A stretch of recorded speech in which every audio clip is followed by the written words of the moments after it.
Does Mario actually care about saving Princess Peach? Like, I understand it's implied that our hero saves the princess, but does he ever show any emotional interest? And do we know how the adventure to save the princess is affecting his work-life balance? Because remember, he is a plumber, and this must be taking a huge toll on his mental health, right? Obviously not, because we all know Mario isn't human. And today we'll be exploring when in video game history video games became human.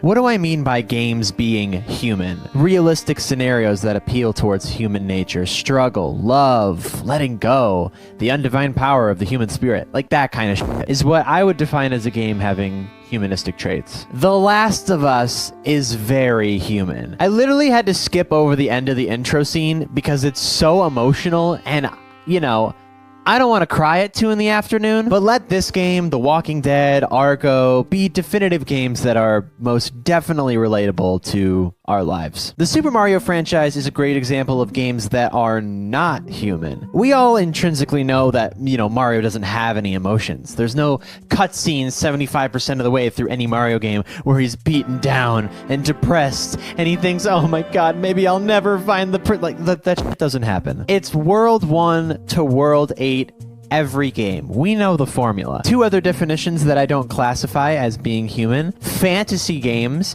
They have a lot of mechanics, storylines, different paths, side quests, adventures, long stories, packed lore, spooky dark fantasy vibes. Spooky language.